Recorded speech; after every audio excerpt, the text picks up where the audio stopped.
Coming up on Cronkite News, firefighters gain the upper hand on the tunnel fire in northern Arizona.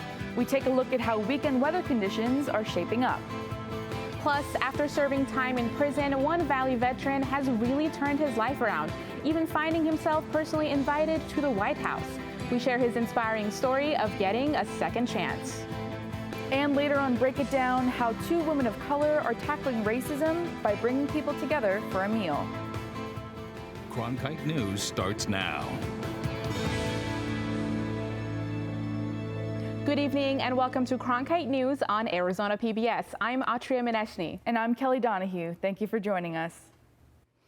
Our top story tonight, the northern part of the state will be bracing this weekend for the possibility of critical fire weather conditions. The National Weather Service predicts low humidity and windy conditions on Sunday. Cronkite News reporter Luke Vickery has the details from the Weather Center. Those red flag warnings in effect yesterday for our state with gusty winds have moved off to the east into New Mexico. We are still experiencing very dry air with humidity below 15%. But there is some good news as fire personnel make gains on the tunnel fire burning 14 miles northeast of Flagstaff. The fire has burned more than 19,000 acres. But as of late this afternoon, the perimeter is now 89% contained. The big concern for today is air quality.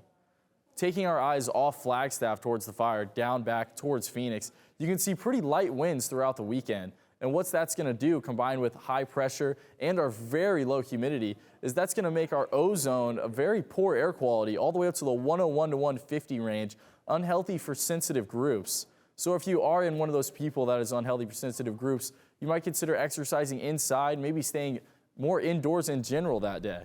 I'll have more on the forecast later in the show. The National Weather Service is experiencing a helium shortage for a key instrument used in forecasting. Peyton Major looked into how the shortage is impacting Arizona and the upcoming monsoon season. Weather balloons are launched twice a day at over 100 places around the nation. But due to the helium shortage, the National Weather Service is limiting their launches. These balloons include an instrument called a radiosonde, which collects temperature, humidity, and wind speeds as it floats into the air. But with a lack of helium, the weather balloons aren't collecting data as frequently. All year long, the National Weather Service offices in Tucson and Flagstaff launch balloons twice a day. We're about to launch a weather balloon. During the monsoon season, the Salt River Project partners with Phoenix National Weather Service office to launch twice daily weather balloons. The reason why SRP is so interested in this beyond the larger scale benefit to the meteorological community worldwide is locally during the monsoon season, thunderstorms, and better idea of how to have more efficient power generation. The helium shortage is due in part to the war in Ukraine.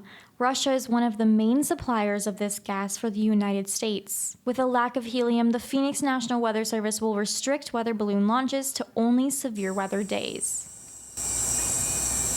Arizona Air Boutique is one of the main helium suppliers for weather balloons.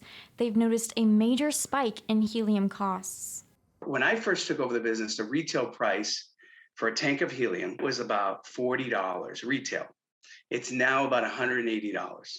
Lapori's business is busy now during graduation season, but he's worried about the future if prices continue to rise. How much are people willing to pay for a helium balloon?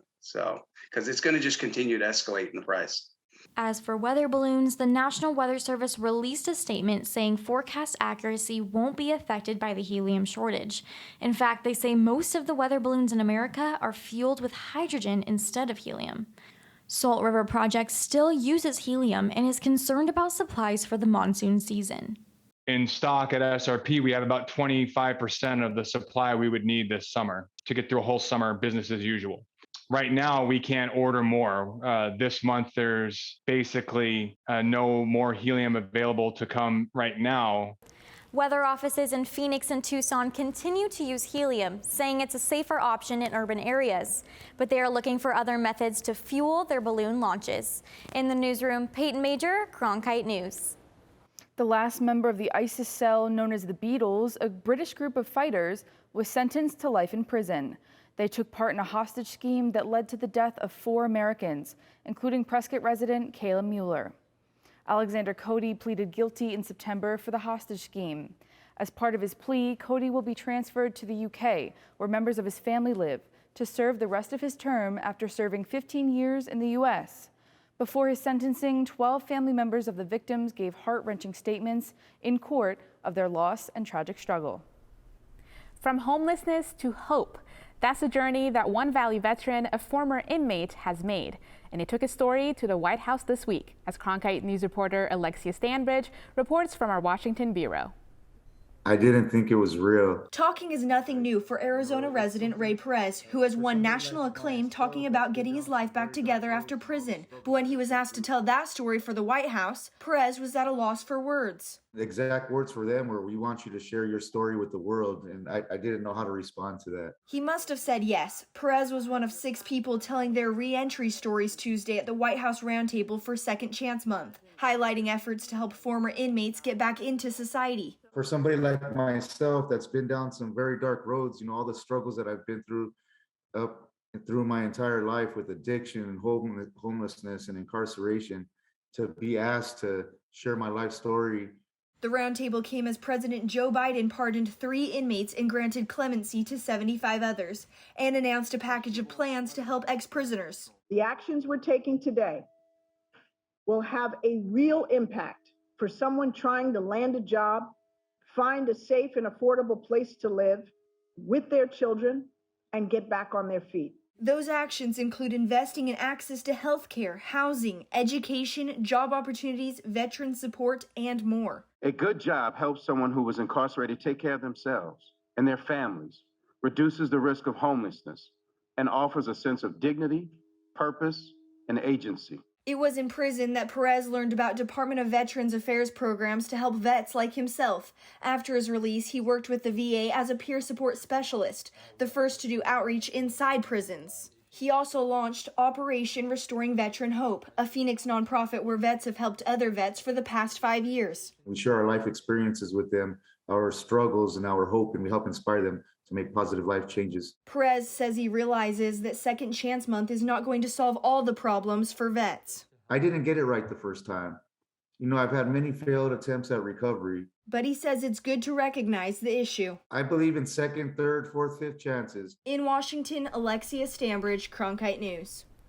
There are only a couple more days in Second Chance Month, which is observed in April, but it will be back. The month was first observed in 2017 as a way to highlight challenges faced by former inmates on everything from finding a job to casting a vote. You may have noticed things getting pricier lately. We're now learning that an inflation metric monitored by the Federal Reserve increased by 6.6% since March of last year. This is the biggest one-year increase that we've seen in around 40 years. This could demonstrate that increasing costs of items are putting more strain on the economy. But there could be some good news. There are some indications that could mean inflation may be slowing down or even possibly approaching a maximum for now. Phoenix could become the next biggest tech hub as technology industry in the state grows rapidly. Mackenzie Allen Charmley has more on how increasing tech job demands could affect Arizona's economy. Arizona's tech economy is growing fast, and so is the demand for tech jobs. According to a recent report by the Computing Technology Industry Association, Phoenix is listed as the number 10 city for tech job gains in 2021, adding 1,008 positions just last year. The impact is that we're becoming one of the major centers in the country for technology and manufacturing. The Arizona Technology Council supports and empowers tech companies and says low tax rates, cheaper cost of living compared to other tech hub cities, and our great weather are all important factors for the shift. All of those things make it a very attractive place for companies to either start, grow, or locate. With the growing job demand in tech, businesses like Gentech help prepare the community and the youth with the skills they need for the evolving tech industry. Having them come here and work hands-on, so they're working with a lot of different technologies. They're working on computer hardware, software, but they're also developing their soft skills as well, so their communication skills, their teamwork, their collaboration. Gentech offers STEM workshops and trainings available to students and older generations to prepare for jobs with companies like GM and Intel, who are already investing in the state. We are just at the knee of the curve, if you will, when it comes to the growth of the technology industry. You know, we've been going like this now for several years. I think it's going to go like this. In Phoenix, Mackenzie Allen Charlie, Cronkite News. The city of Dallas had the top tech gains in the State of the Tech Workforce Report, with more than 5,300 jobs created in 2021. Nothing but blue skies in our forecast. Luke Vickery joins us now with a look at our weekend weather. Blue skies are in our forecast, but the rest of the United States can't say the same. Looking at the northern part of the United States right now, there is a little bit of a disturbance up there that's going to form into a nice low pressure system that's going to create this nice long squall line of thunderstorms off to the east. That is going to move out towards the later part of our weekend. Now, looking at the big picture for the United States, high pressure centered over to the northwest of Phoenix. That's going to move out, and we're actually going to have a few disturbances come to the north of Phoenix, and what that's actually going to do is keep our temperatures more steady throughout the week. There's our second low pressure system making its way out. Looking more towards the current time right now, 89 degrees is what we're going to be looking at in about 30 minutes. Now, 79 degrees as we move on towards 10 p.m. with clear skies tonight and light winds.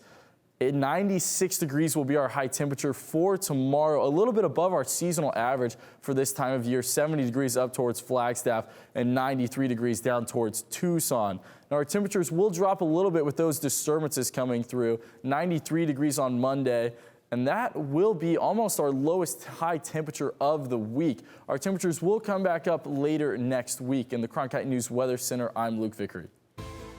I'm Hayden Weber. Coming up after the break, I'll have your Cronkite Sports Report. The Phoenix Suns survived the first round of the playoffs after one player's perfect performance. We'll have more next.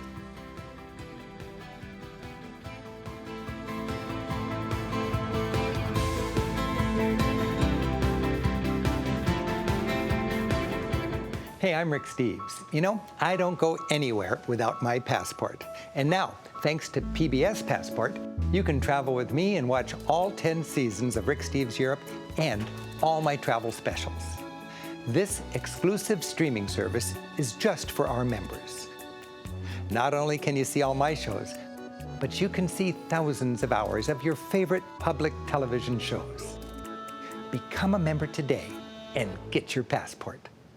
Did you know newsrooms today are looking for bilingual journalists?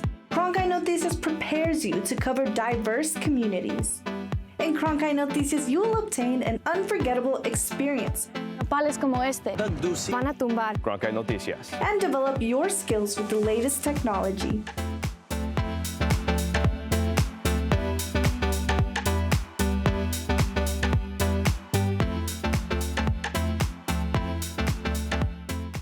Walter Cronkite School of Journalism and Mass Communications Phoenix Sports Bureau provides students with hands-on learning experiences and opportunities in sports journalism. From covering local high schools, colleges, and the pros, students get the opportunity to go live from our Facebook shows covering local, collegiate, and pro sports in the Valley. From digital reporting, broadcast, social media, and producing, there's opportunities for all. For more, go to cronkitenews.azpbs.org.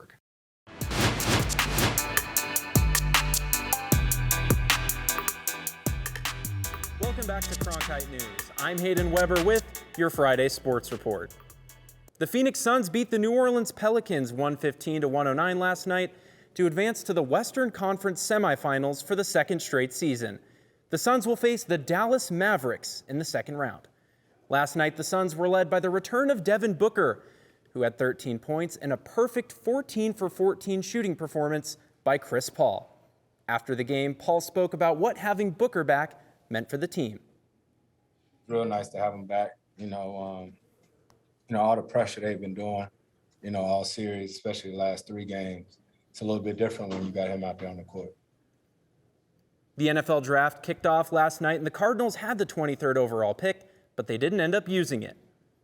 The Cardinals traded the 23rd overall pick to the Baltimore Ravens for the 100th overall pick and wide receiver Marquise Hollywood Brown. Brown had over 2,000 yards and 21 touchdowns in 3 seasons with the Ravens. Brown also played 2 seasons with Cardinals quarterback Kyler Murray back in college at Oklahoma. And it's safe to say Murray is happy about the reunion, tweeting, "Let's run it back, Hollywood to the desert." With the growing popularity of pickleball, many are finding a passion in the new opportunities for team-based play. Cronkite News reporter Anya Rogers sees just how the sport is expanding. The 2022 state championships, hosted by the Arizona Pickleball Players League, brought together teams and fans from different regions to play and celebrate the sport they love. This is our, I think, third year doing the championships, and they're getting better and better every year. We've got swag for the players. They get tags, they get hats, the champions get hats. So we're just continue to grow it, and it's going to get bigger and bigger. We're looking forward to not only doing this, but ultimately then our state champions will play another state's champions and carry on in that process to the extent someday we'll be talking about national championships for team-based league pickleball. It's not just the sport nor the competition, it's the team play aspect that makes these players love the game of pickleball even more. We're playing with a team where we show up every week with 6 players. The sense of camaraderie is just something else. I haven't experienced that in this game. I play tournaments, but you're pretty much on your own. Play rec play, you're on your own with your buddies, but the camaraderie, the team efforts that it takes to play in the Apple League is just something else that most of us couldn't have imagined before. What I love about team-based pickleball is I love community. And each team is its own little community. Each team lifts each other up, and they get together and they fight for a championship. Team-based pickleball has made the sport more competitive, supportive, and fun. Teams look forward to winning together and rooting for each other with goals of competing together for state and national titles. In Casa Grande, Anya Rogers, Cronkite News. Mather and the pickleball community are excited to see the sport's continued growth. That's it for today's Cronkite Sports Report. Back to you, Atria. That's it for Cronkite News tonight. Thanks for joining us. For top Arizona stories anytime, go to cronkitenews.azpbs.org.